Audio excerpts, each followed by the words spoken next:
Agora você está ao vivo. Muito bem. Estamos informando seus seguidores.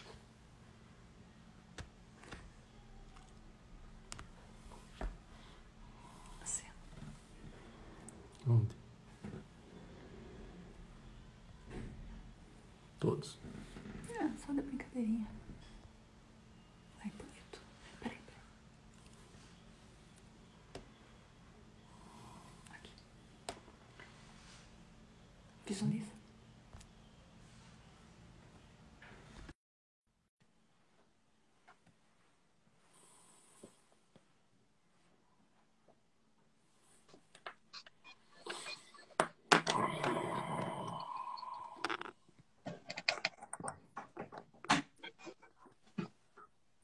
Professor Reinaldo Polito. Presente, meu amigo, tudo bem? Presente. Que prazer em vê-lo. Prazer é todo meu, Eugênio. Prazer em ouvi-lo. Ouvir o professor Vê-lo, Polito é sempre um deleite para os ouvidos. vê-lo e ouvi-lo.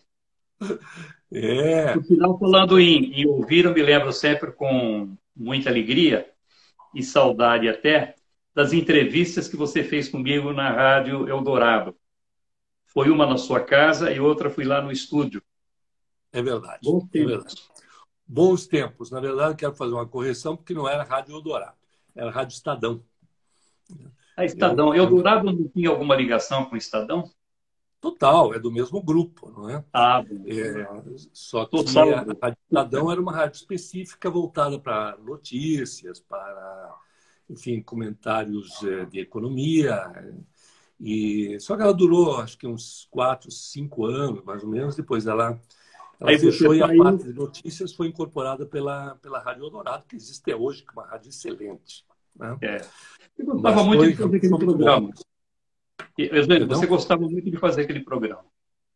Gostava, chamava-se Papo de Líder, que era o mesmo título que tinha minha coluna na revista Você S.A., e eu conversava com grandes personalidades. Tanto é que conversei com o professor Polito em 2 ocasiões. E agora, pela terceira vez. Né? Terceira vez. Estou vendo aí várias pessoas entrando para acompanhar a nossa conversa, com certeza motivadas por aquilo que você tem a nos dizer, Polito. Não é? O professor Reinaldo Polito, já falando aqui para a nossa audiência, é uma autoridade brasileira e mundial quando o tema é comunicação e oratória.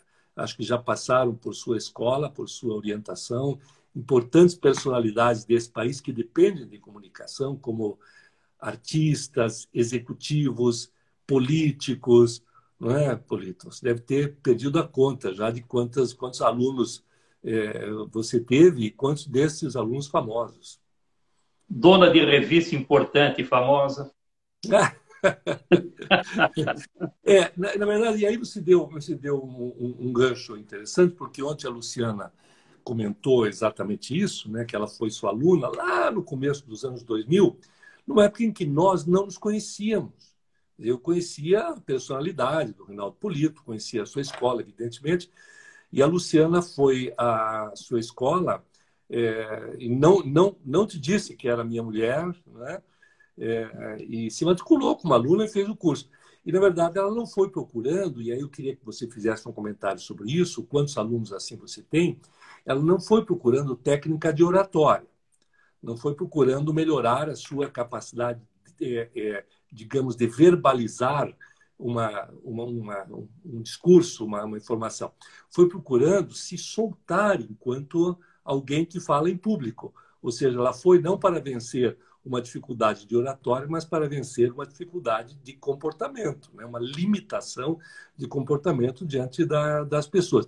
E eu sei que isso aí é relativamente comum, eu só faço mais um comentário que eu dou a palavra, que quando a gente estuda estresse, e você sabe que isso é uma coisa que eu gosto, que eu entendo um pouco, tanto do ponto de vista de administração quanto do ponto de vista de medicina, uma das principais causas, se não for a principal causa de estresse do trabalho nas organizações, é quando o executivo tem que se dirigir a uma plateia de colegas ou de superiores, às vezes, na empresa. Isso é verdade, Polito?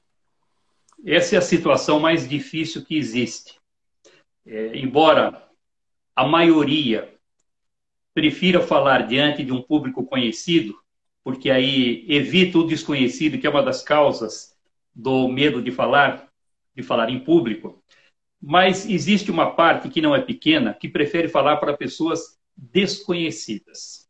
Porque diz o seguinte, quando você é conhecido e vai usar a palavra em público, você fica um pouco diferente do que você é normalmente. Por mais natural, por mais espontâneo que você seja, sempre existe algum tipo de afetação. E os seus pares, aqueles que estão à sua volta, percebem que você não está sendo o mesmo. E você nota que eles estão estranhando o seu comportamento. E isso faz com que essa descarga de adrenalina seja realimentada. Tanto que eu falo o seguinte, discurso em batizado, casamento, é só na pós-graduação, depois que estiver muito traquejado, porque são situações muito delicadas. E o que aconteceu com a Luciana tem acontecido, é um caso muito curioso, Eugênio, porque eu recebia esposas de executivos bem-sucedidos. Eu vou explicar o recebia. Porque o executivo vai crescendo, vai se desenvolvendo, e depois ele passa a ter uma atividade social um pouco mais ampla, e nessa atividade social, normalmente ele precisa levar a esposa junto, porque a esposa acompanha. Tanto que algumas empresas, quando fazem a seleção dos seus executivos, entrevistam não só aquele que vai ser o empregado, mas entrevista também a esposa do executivo, para verificar esse traqueio social. Eu falo, recebia as esposas, porque hoje eu recebo os maridos das executivas. Ah, entendi. Eu pensei... É interessante, porque alguns, Eugênio, têm uma atividade mais ou menos reservada, trabalha ali no escritório, não tem muito contato, e a esposa se desenvolve, ela cresce, e depois ele é que precisa acompanhar. E você imagina, na cabeça de alguns, a mulher surfando livremente, conversando, se relacionando, e ele quieto, intimidado lá no canto, então ele precisa desenvolver por aí também a sua comunicação. Que curioso, porque ontem eu tive uma live com a Luciana, né, que é minha mulher, mas além de tudo é uma executiva. Nós, uma vez por semana, conversamos, você sabe disso, né, no tal do Casal Almoçar. E o tema de ontem era exatamente sobre isso, era quando nós estamos em momentos diferentes. Né? E acho que naquela época que a Luciana procurou a tua escola, nós estávamos em momentos diferentes, porque eu já era uma pessoa conhecida, já era até um palestrante e tudo mais, tinha sido professor por tantos anos, e ela tinha dificuldade para se expressar. Eu vou fazer uma correção. Até, só para terminar, assim, até porque ela muitas vezes estava entre pessoas que eram conhecidas minhas. Né? E aquilo que você falou, que a descarga da adrenalina é até superior. E você veja como isso é perfeitamente possível de ser vencido, não é? Ela venceu totalmente. Mas que curioso, muito interessante. Eu vou fazer uma correção, sim, fazendo uma brincadeira com aquilo que você fez ontem, porque quando vocês estavam discutindo esse assunto, e ela disse que estavam em momentos diferentes, você disse, eu quero fazer uma correção, porque nós estávamos no mesmo momento, estávamos iniciando uma jornada diferente na nossa vida. Então, eu de um lado e você do outro, estávamos iniciando uma nova etapa. Então, na verdade, não existia momentos diferentes, existia o mesmo momento. Você viu como prestei atenção na conversa? É verdade, é verdade. Agora, Eugênio, você sabe que eu tenho esse relacionamento que já dura muitos anos com você, muitos anos. Tá? Nós frequentamos o mesmo grupo de palestrantes, o Chaparral. Temos ali uma amizade com esses palestrantes, que é algo assim maravilhoso, é uma irmandade muito bonita. Você participa comigo no conselho do Via de Acesso, a ONG que ajuda jovens a se capacitar e a entrar no mercado de trabalho, você fazendo parte do conselho. E participamos juntos também no conselho de professores do IBMEC.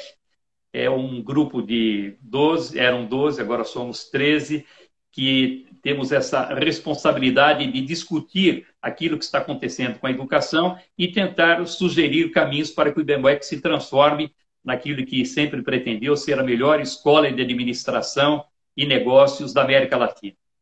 Está nesse caminho e agora começando uma nova etapa, né, em 2020, e começando uma nova etapa dentro desse momento complexo que é momento que estamos vivendo, não é, Polito?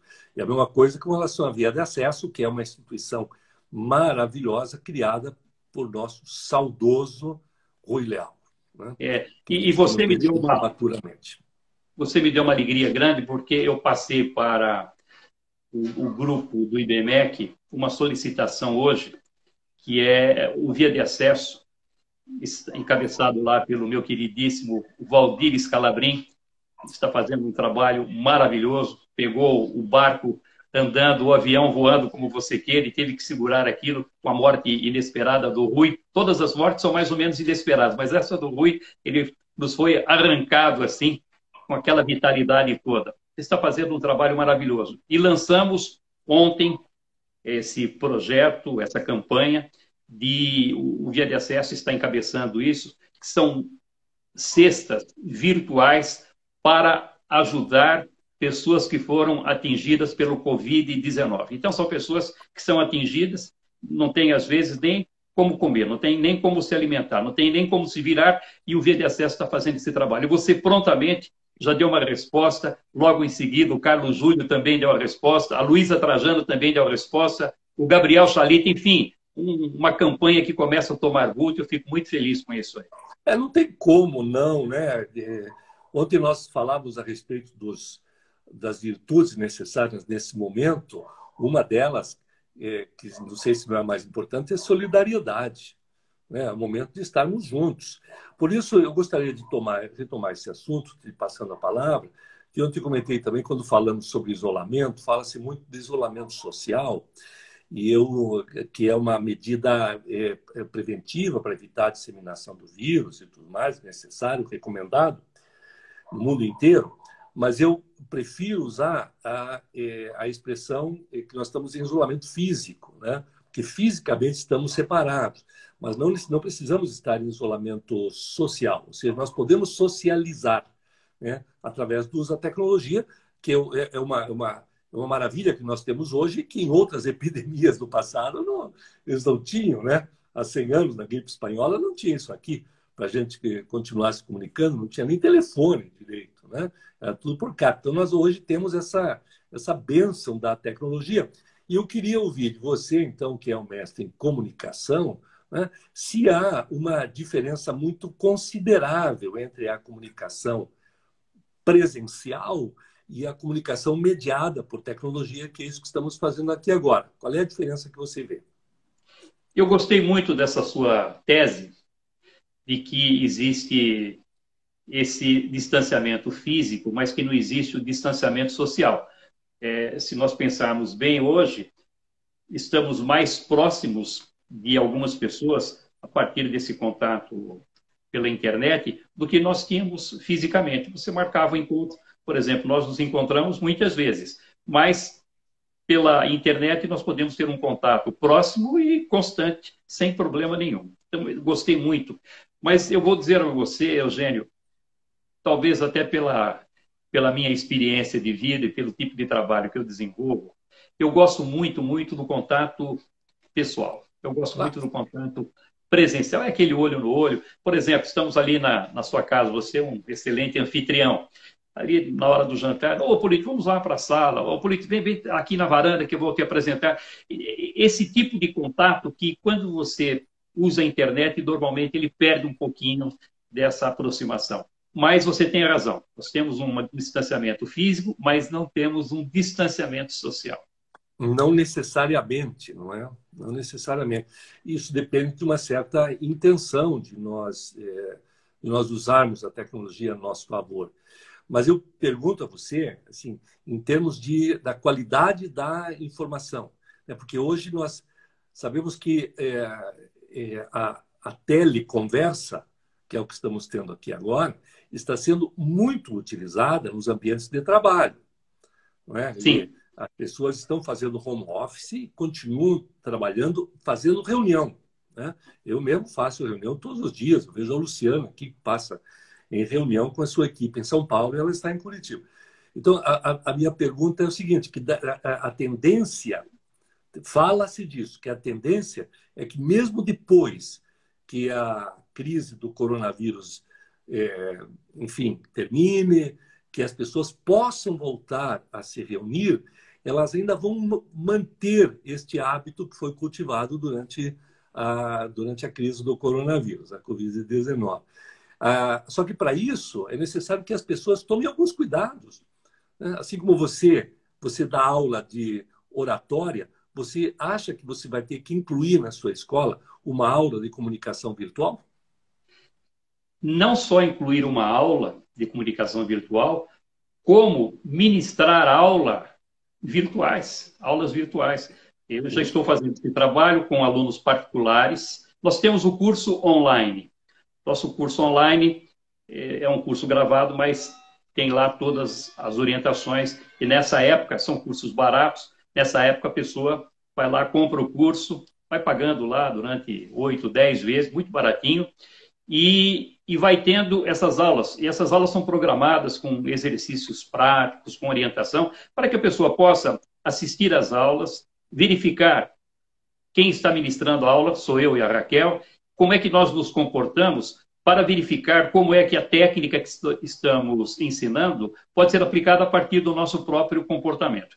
E estou ministrando, aí sim, já com uma interatividade, treinamentos particulares. Então, a partir da internet, o aluno faz o seu exercício, eu gravo o exercício, comento, vou fazendo as correções, exatamente como se estivesse lá em sala de aula, e dá um resultado excepcional também. Então, essa experiência pessoal, e isso você vai aprimorando a partir das repetições, isso vai, evidentemente, fazer parte das nossas aulas também. Da nossa volta. Pois é. Eu vejo aqui a Nayan dizendo o seguinte: eu gosto do olho no olho. Não é? Que, na verdade, essa expressão olho no olho joga para a ideia da relação pessoal, né? De estarem ocupando o mesmo espaço.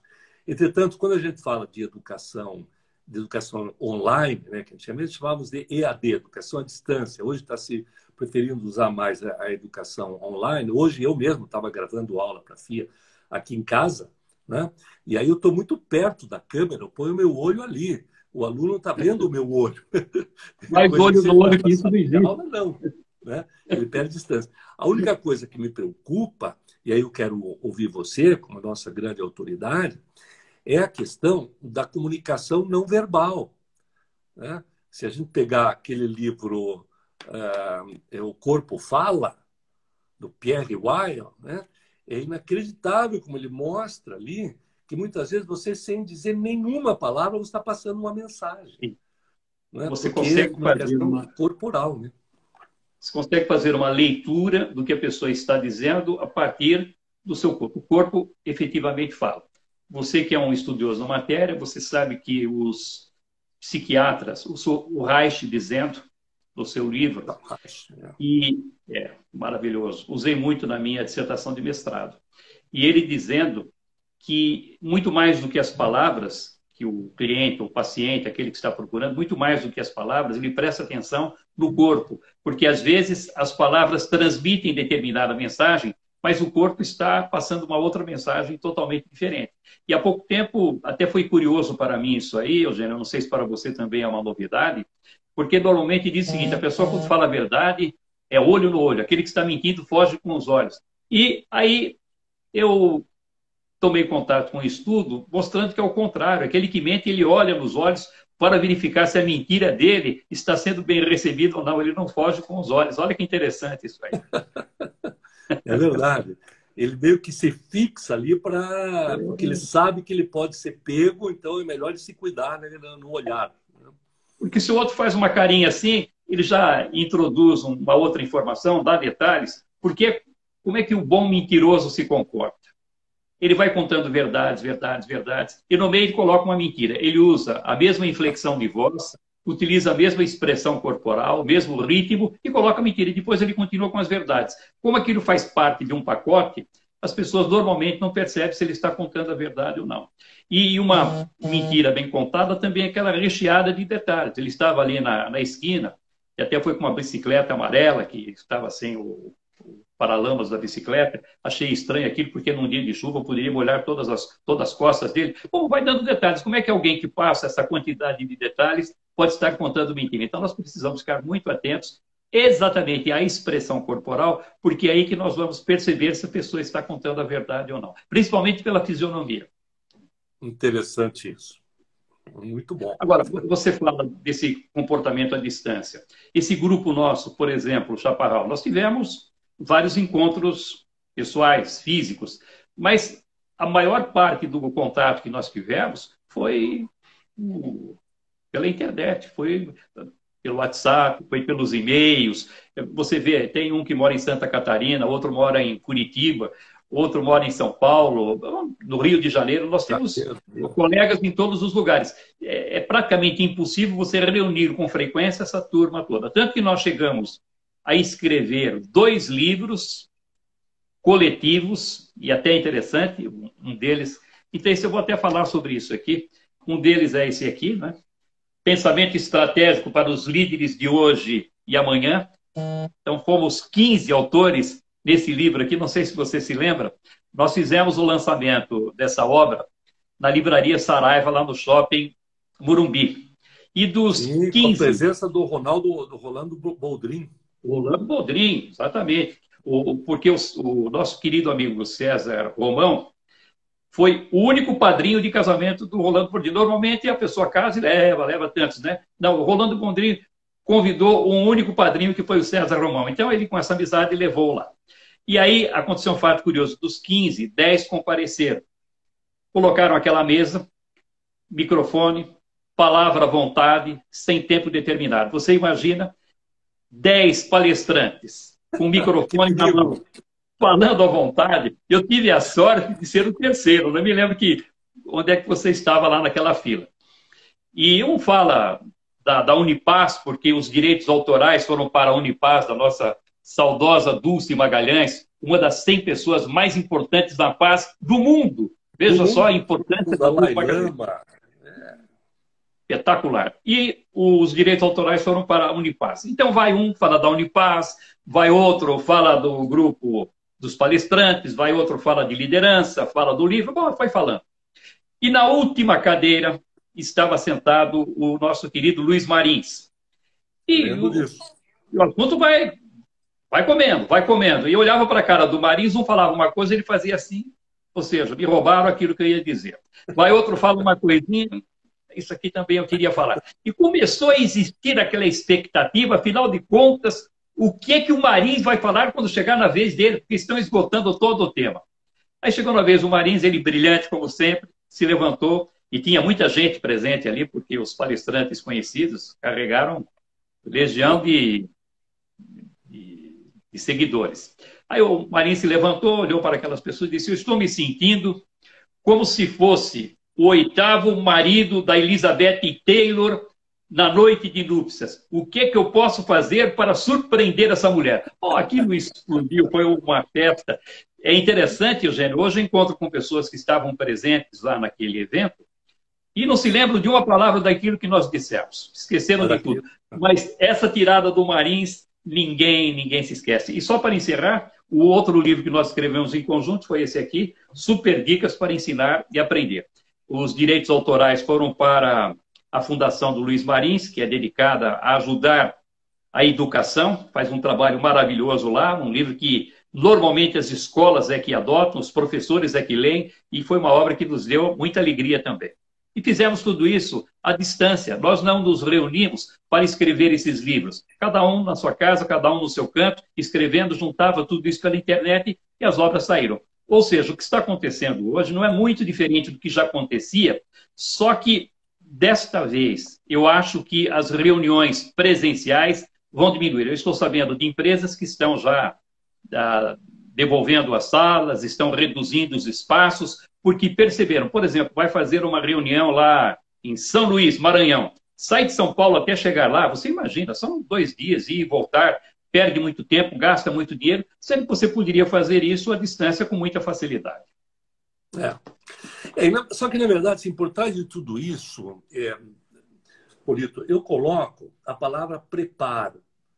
Eu acho que assim, essa ideia de você trabalhar em casa, né, que a gente pode chamar de trabalho remoto, trabalho em home office ou teletrabalho, porque é mediado hoje pela tecnologia, Isso é um assunto antigo. Você sabe que eu participei da organização do CONAR, que é o Congresso Brasileiro de Recursos Humanos, muitos anos, mais de 10 anos. E tinha alguns temas que se repetiam. Né? Um deles era esse, era a discussão sobre o teletrabalho.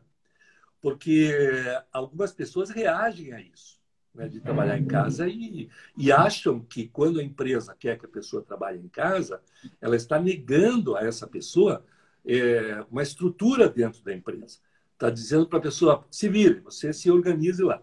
Agora, neste momento em que isso está se transformando numa coisa compulsória, né, que não tem outro caminho, o que está se discutindo é como que a empresa pode colaborar, pode ajudar o seu funcionário a se organizar em casa. Né? Tanto em...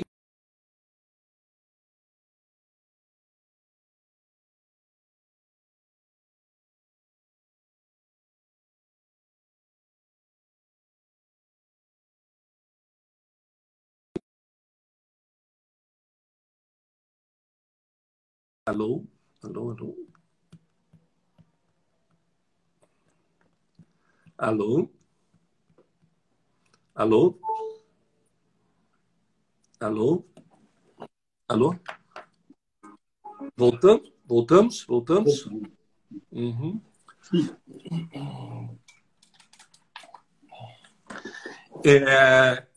Eu acho que foi aqui. Eu tive um pico de luz aqui.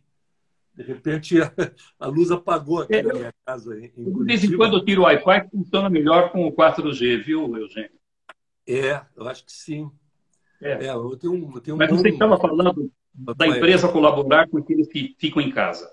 Exato, exato. Isso vai ser isso que você falou, que tem muita empresa que já está devolvendo sala, então isso é uma realidade, isso de fato está acontecendo. E algumas pessoas temiam a ideia de trabalhar em casa e agora estão gostando de trabalhar em casa. Só que trabalhar em casa, como eu falei, a palavra preparo, né? Trabalhar em casa exige um preparo, e tanto em termos de estrutura, de você ter um cantinho, por menor que seja, para criar o seu home office de verdade, e também passa muito pela questão da disciplina. Né? Da disciplina, da organização. Eu vejo assim, que nós aqui em casa, na nossa casa de Curitiba, nós temos o meu escritório e a Luciana tem o escritório dela aqui embaixo. A Luciana, quando desce para trabalhar, ela não desce com roupa de ficar em casa. Ela se arruma, ela desce de sapato, não vai de tênis, muito menos de chinelo. Porque eu acho que a postura, isso me lembra, e aí eu te faço uma pergunta sobre isso, me lembra, muito tempo atrás tinha na televisão um programa chamado Faça Humor, Não Faça Guerra. Você lembra disso? Sim. Né?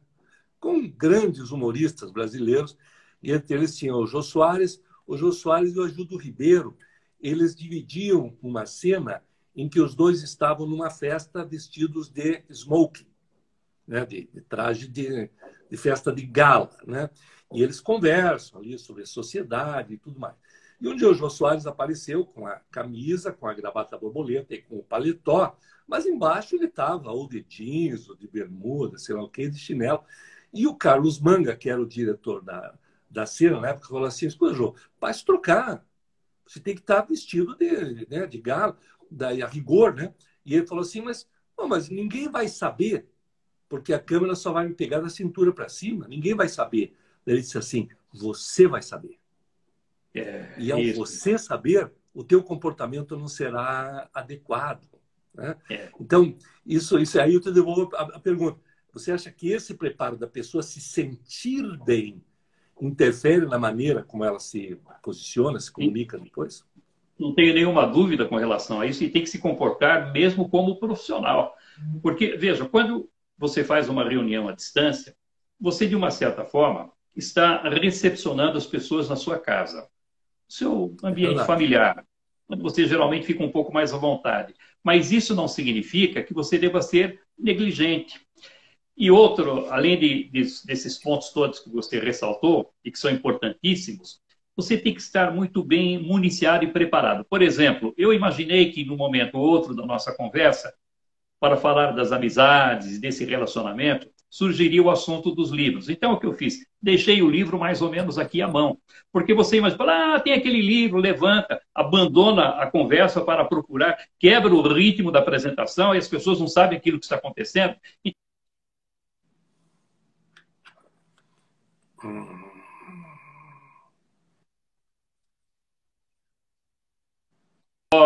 Um projeto, uma proposta, tudo isso estando à mão, facilita muito a reunião, porque ela não quebra o ritmo daquilo que você está expondo.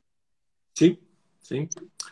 Hoje já tem os vídeos circulando por aí de cenas bizarras e ridículas que acontecem durante teleconferências, né? Algumas eu acho que até são piada mesmo, não pode ser verdade. São planejadas para viralizar, né? Mas eu vejo assim, às vezes a gente vê na televisão um entrevistado, numa entrevista, né? O sujeito, né? O jornalista está entrevistando lá na televisão, mas o entrevistado está dando a entrevista pelo seu celular. E eu noto como as pessoas têm pouquíssima preocupação com, por exemplo, colocar-se de frente para a luz e não de costas para a luz. Se você se colocar de costas para a luz, o que vai aparecer é a luz, não é você. Né? Ou colocar o celular muito baixo, que acaba aparecendo o teto. Então, existem alguns cuidados. E eu acho que, quando hoje nós estamos falando em teletrabalho, as empresas... Eu estou imaginando isso. Quero que você me ajude se você concorda ou não. Que as empresas vão ter que municiar as pessoas para que elas trabalhem em casa em termos de estrutura. Ou seja, escuta, você tem uma escrivaninha, você tem uma cadeira boa, você tem um abajur, você tem um computador, isso já é mais básico, mas também em termos de orientação. Porque o que acontece, as pessoas não estão acostumadas, é uma novidade. Para a maioria é uma novidade, não sabe como se comportar, não conhece as plataformas que vão ser utilizadas, não sabe, por exemplo, o tempo de duração de uma reunião, vai fazer uma reunião aí com o Zoom, sabia que em 40 minutos vai cair, e que ele precisa resolver tudo aquilo que tem que resolver naquele tempo. Então, são informações que as pessoas vão assimilando devagarinho, mas antes que os problemas ocorram, a empresa precisaria tomar essa iniciativa de dar as orientações todas. Essa história do cantinho, reservar, todo mundo tem espaço muito grande, mas deve ter um canto onde ele possa, com poucas alterações, fazer essa reunião. Bem vestido, saber olhar para a câmera, ter os equipamentos todos à mão. E falar não como se estivesse conversando daquela maneira, né? Porque está na casa dele, aqui não vai. Não, esquece, às vezes, que está projetando uma imagem negativa diante daqueles que vão fazer depois a avaliação do trabalho. Isso tudo vai ser levado em consideração. Exato.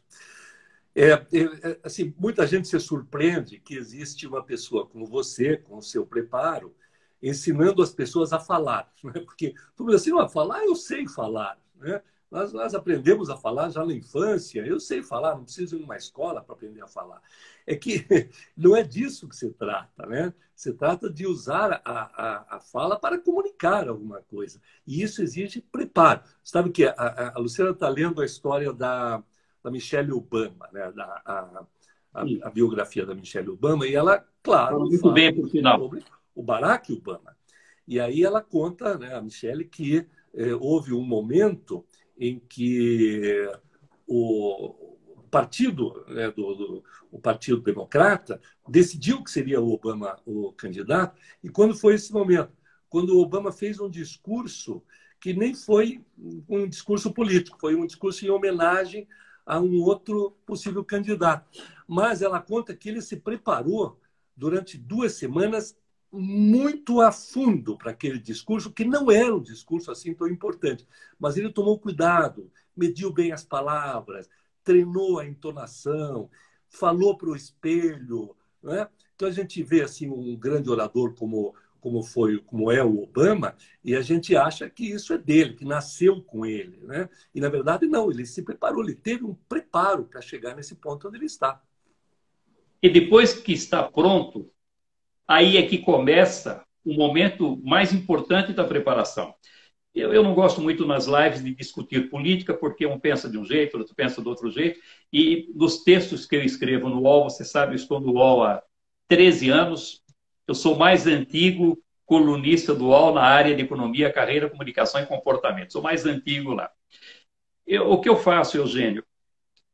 Se eu fosse passar técnica de comunicação dura e fria, ficava muito chato. Olha, você tem que fazer assim, assim, assim. A pessoa lê um pouquinho e acaba se desestimulando. Então, para tornar os textos mais atraentes, eu pego uma figura alguém que esteja se destacando, por exemplo, é um exemplo interessante, quando o Moro falou conge, você se lembra disso? Né? Porque o conge... Escreveu um artigo sobre isso. Todo mundo criticou. Então, eu aproveitei aquele momento para mostrar o seguinte, por que acontece isso? Por que uma pessoa bem preparada, com doutorado, com especializações, comete uma falha como essa? Isso vem da infância, do ambiente familiar, das amizades que tem, e às vezes fica negligente. E quando alguém se comporta dessa maneira na vida corporativa, pode passar a imagem de alguém despreparado, que não teve boa formação. Então, eu aproveito aquele momento. Alguns me criticaram porque eu defendi o Moro, ou falei mal do Moro. Não importa, mas o importante é exatamente isso. E essa semana escrevi um texto falando sobre a comunicação do Roberto Jefferson. Alguns criticam, outros elogiam, então, mas o Roberto Jefferson é um grande, um extraordinário orador. E eu conto que essa capacidade de comunicação do Roberto Jefferson não apareceu de uma hora para outra. Quando ele começou a carreira dele, ele procurou a minha queridíssima amiga Glorinha Boitmiller, que era a fonoaudióloga da Globo. E a Glorinha deu algumas orientações para o Roberto Jefferson, ele foi bem.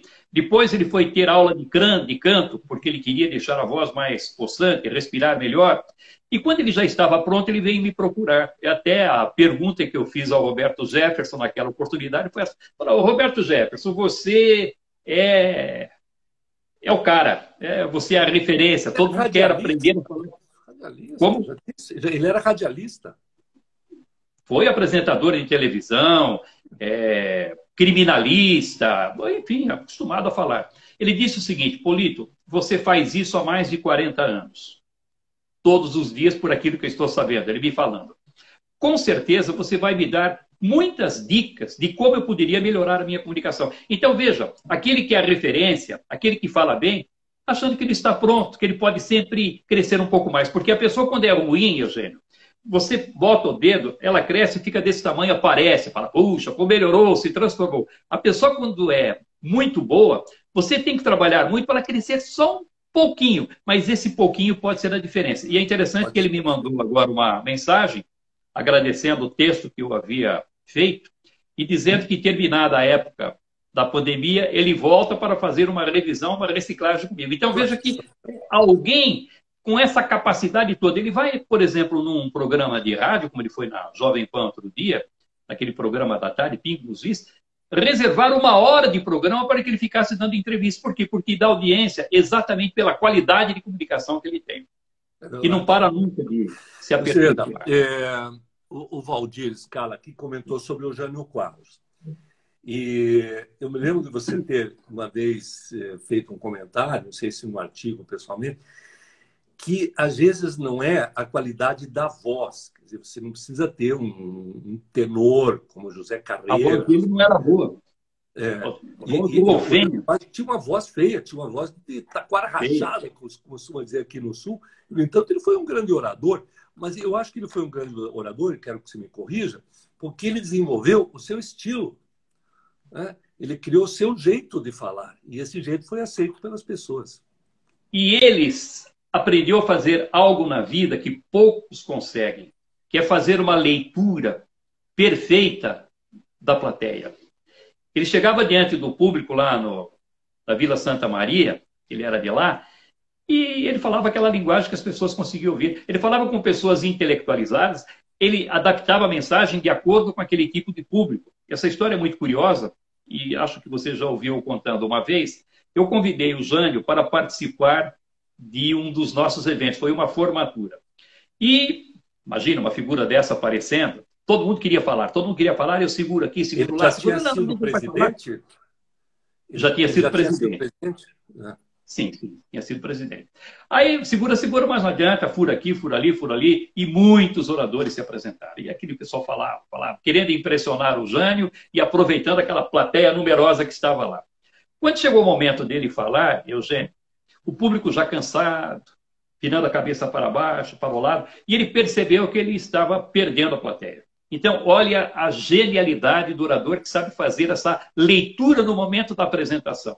Ele interrompeu aquilo que estava falando. O objetivo aqui não é imitar o Jânio, mas só para mostrar como é que ele se comportou naquele momento. Ele disse o seguinte: Recorda-me, por exemplo, quando eu fazia uma conferência em uma das faculdades de São Paulo, deixava a conferência pomposamente a uma palestra. Aluno que me interpelou pouco mais ou menos assim: você poderia dizer-me? Eu cortei o cerce. Disse: você é uma contração do pronome vossa mercê, muito utilizada pelos senhores contra os escravos. Já ouviu falar em Benjamin Franklin? Não. Eu não me refiro ao inventor dos para-raios. Eu me refiro ao diplomata, ao orador. E ele disse com propriedade que a intimidade só produz aborrecimentos e filhos. E com o Senhor não desejo nenhuma coisa nem outra. Bom, aí explodiu a plateia, aqueles que estavam desviando o pensamento voltaram e conseguiu segurar a plateia com aquela história que estava contando. Então veja a habilidade daquele que fala em público de aprender a fazer essa leitura. Então aquele que fala, sem considerar o público, é só um falador. Porque aquele que fala bem é aquele que fala, mas tendo essa conversa, mesmo que silenciosa, com a plateia. Então, isso aí foi dentro da escola do Marins, né? Naquele dia que ele contou, ele falou da Elizabeth Taylor. Tem uma pessoa aqui perguntando se essa leitura do que a gente faz do público é treinável. Sim, lógico. Porque o que acontece? No começo das minhas aulas, o aluno vai lá no fundo e reclama: político, não consigo ver ninguém. Eu vejo uma nuvem escura, não consigo enxergar ninguém. Bom, aí ele vai se sentindo, com o passar das aulas, ele vai se sentindo mais tranquilo, mais seguro, muito mais à vontade, e começa a controlar os nervos, a respirar com muito mais facilidade, porque no começo o que acontece? Tem a descarga de adrenalina e passa a existir uma falta de sincronismo fonorrespiratório. Começa a inspirar quando ainda está falando ou continua a falar quando o ar praticamente já terminou. E utiliza apenas as últimas partes do aparelho fonador como se fossem suficientes. Não. Então ele vai respirando corretamente, vai se despreocupando com a gesticulação, porque sabe que quando ele está tranquilo, o gesto é natural, e passa a olhar e ver as pessoas que estão ali à sua frente. E aí ele verifica pelo semblante se a pessoa não está gostando muito, o outro que desvia o pensamento, que cutuca do lado, olha para o chão, pega no celular. Então, a leitura que você vai fazendo para adaptar. Então, você tem uma estrutura de fala e vai adaptando essa sua fala de acordo com o público. Eu vejo sempre as suas palestras, e você já nos presenteou várias vezes fazendo palestras lá no Via de Acesso. E ali é uma realidade muito interessante. Nem todos os palestrantes conseguem falar para aquela molecada. Aqueles jovens que estão ali, dispersos, cutucando quem está do lado, espichado na cadeira, com o celular na mão, é muito difícil. E você pega assuntos complexos, faz uma tradução para aquela juventude que está ali à sua frente. Todas as vezes que você fez a palestra, Eugênio, isso é algo que eu admiro muito. Você conseguiu segurar aquela garotada durante 1h30, 2 horas, sem que eles dispersassem dentro daquilo que você estava dizendo. E veja só, você falou com aquele público e transmitindo uma mensagem, uma forma de se apresentar de acordo com aquela plateia. Obrigado aí pela lembrança, pelo elogio, me deixou emocionado. E estou ansioso para lá voltar, né, no auditório da Escola Reinaldo Polito, lá no Ipiranga. Será convocado brevemente, assim que nós passarmos a pandemia. E passaremos. Agora, eu queria fazer uma outra provocação a você, Polito, que é algo que quem dá palestras com frequência é abordado com relação a esse tema, que é o seguinte: você fazer uma leitura da plateia para estabelecer com essa plateia um rapport, né? Rapport, aquela palavra em inglês, significa conexão, né? Não significa necessariamente que você vai... como é que posso me expressar? Que você poderá, em determinadas circunstâncias, baixar o nível, digamos assim. Porque você, como professor que está ali, como palestrante, o que se espera é que você eleve o nível da sua plateia, né? Então, você não pode... Você pode estabelecer uma boa comunicação, mas mostrando a eles que eles poderiam subir, né? Que eles podiam se elevar. Eles podem se elevar como pessoas, como profissionais, como seres humanos, a partir daquilo que você está passando para eles. Então, como fazer essa dosagem é que eu acho muito complexo. Eu acho que aí é uma coisa só de experiência. Mas você faz de forma brilhante sempre nas suas apresentações, porque você toca num ponto que é essencial, Eugênio. O conteúdo que você vai passar é aquele. Agora, você traduz aquele conteúdo numa linguagem que eles possam entender e você utiliza alguns artifícios constantemente que ajudam a segurar a plateia. Por exemplo, mostrar que eles vão ter algum tipo de benefício com aquela mensagem que vão ouvir. Isso vai ser...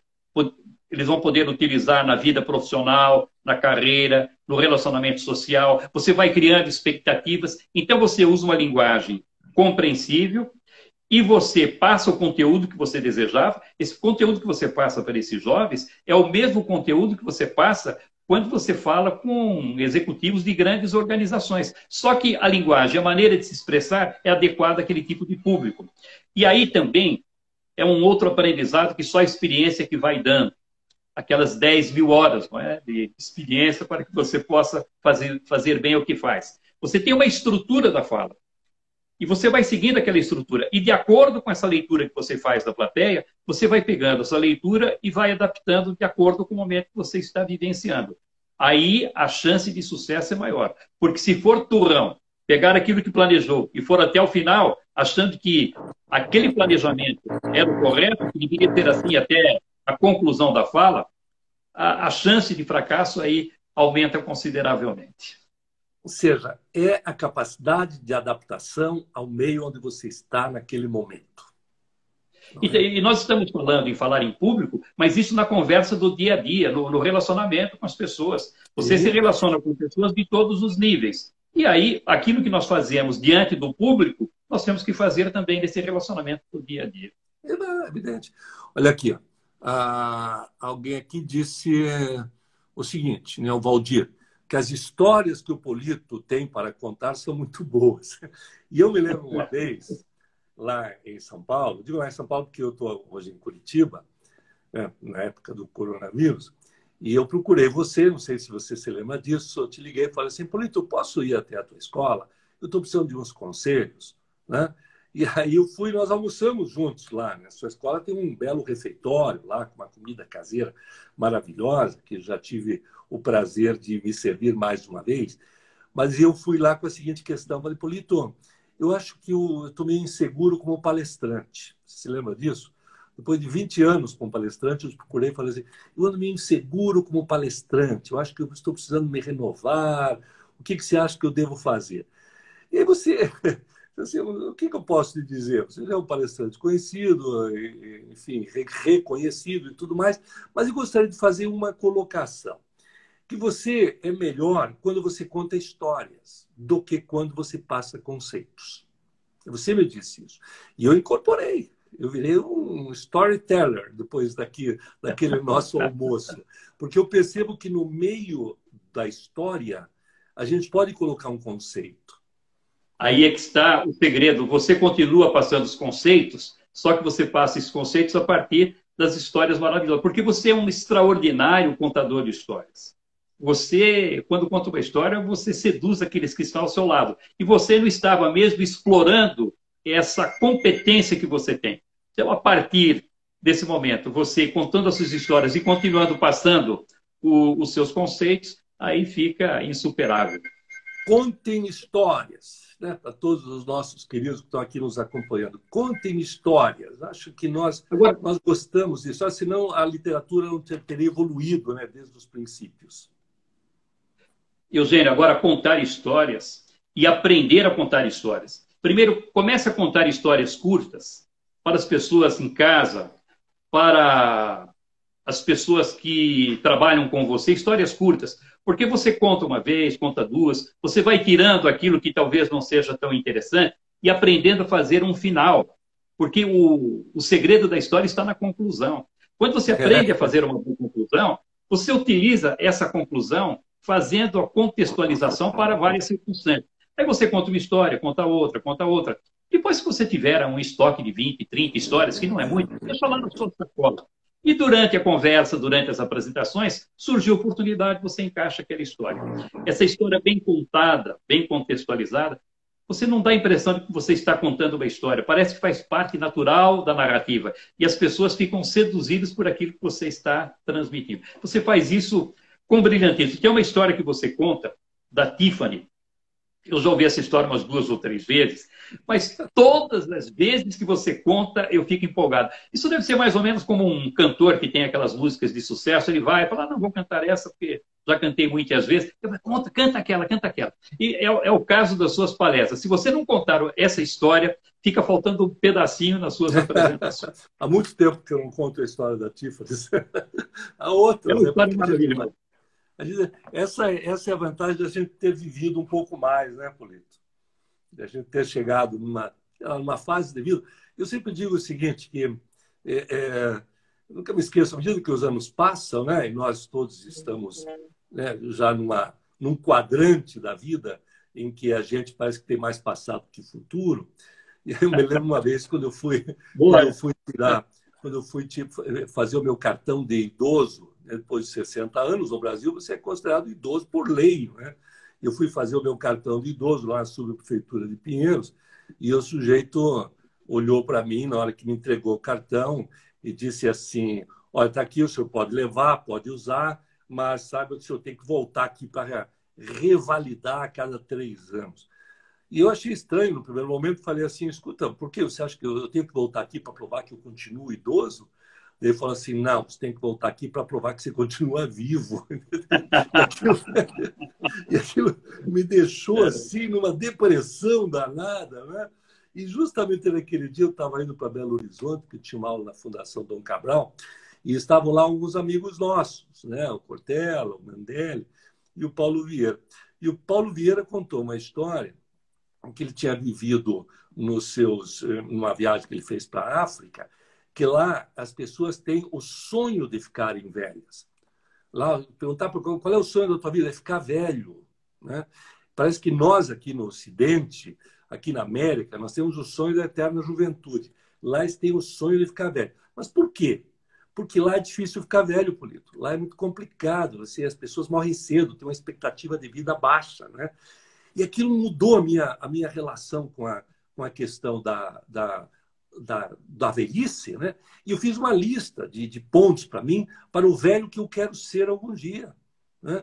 Que eu serei algum dia, um velhinho, né? Mas quando eu for velhinho, eu quero ter algumas características. Primeiro, é saúde, claro, para isso nós temos que cuidar da saúde a vida inteira. Segundo, eu quero ter paz, quero ter tranquilidade, o que significa que eu tenho que ter organizado a minha vida, né? E a terceira eu quero ter histórias para contar. Aí eu cheguei no ponto que a gente estava comentando aqui agora. Eu quero ter histórias para contar. Agora, para contar histórias, você tem que ter vivido essas histórias. Ou tem que ter, de alguma forma, aprendido essas histórias ao longo da vida e tem que desenvolver a capacidade de contar.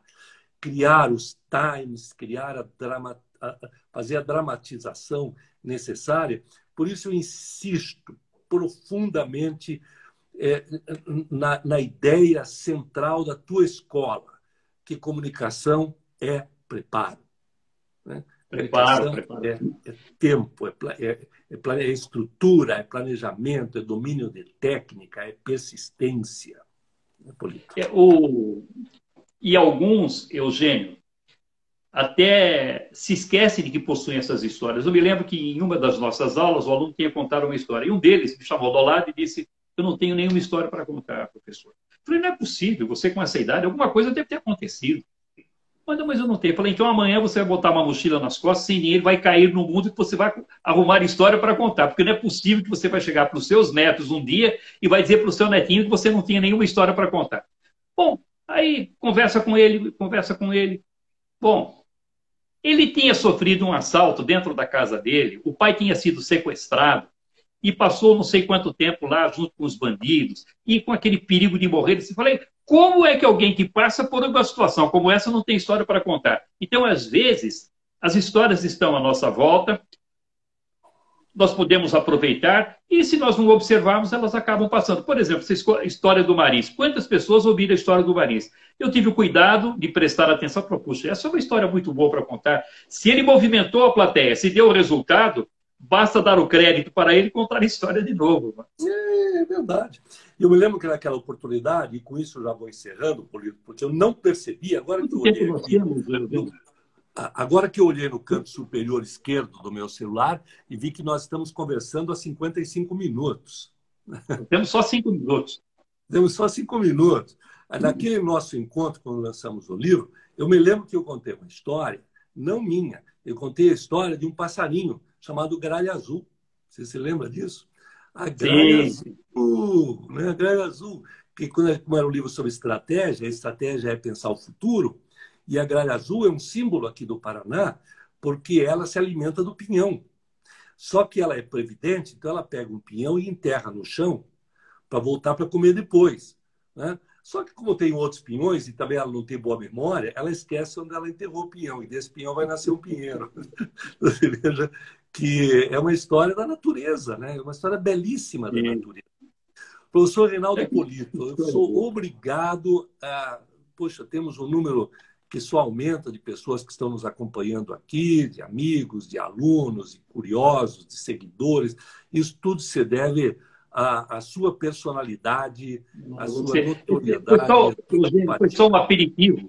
Foi só um aperitivo. Nós voltaremos outras vezes para essa conversa gostosa. Porque, na verdade, estamos falando aqui, fazendo aqui o que nós fazemos no dia a dia quando nós nos encontramos. Eu quero só nesse minutinho final passar uma mensagem. A primeira, que não se esqueçam, aqueles que puderem, ajudar o Via de Acesso, entre lá, www.viadeacesso.org www.viadeacesso.org. Entra lá, vai verificar a campanha e distribuir isso para que as pessoas possam ser ajudadas. Lembrar que na nossa escola pode ter esse curso online e também esse curso interativo comigo, e assim nós vamos levando aquilo que nós temos que desenvolver em termos de comunicação. E o meu conselho, invista na comunicação. Você que está me ouvindo, invista na comunicação. Com ela você vai poder resolver todos os problemas da sua vida. Às vezes não tem dinheiro, perde o trabalho, as portas estão fechadas, mas com a comunicação você consegue vencer e superar todos esses obstáculos. Eugênio, muito obrigado pelo carinho, pela gentileza, por esse papo gostoso. Ainda que seja à distância. Ainda que seja à distância. Nós estamos separados. Não separação social, só física. Exatamente. Estamos separados, mas aprendendo juntos. Então, como a gente tem usado atualmente, a gente está se despedindo. Namastê. Namastê. Muito obrigado então, um abraço pela sua presença. E muito obrigado a todos os que nos acompanharam aqui. Até a próxima live. Grande abraço. Tchau. A live fica salva depois. Para quem quiser ver de novo, vou recomendar para alguém que veja. E depois grave e manda para mim, que eu vou distribuir. Perfeitamente.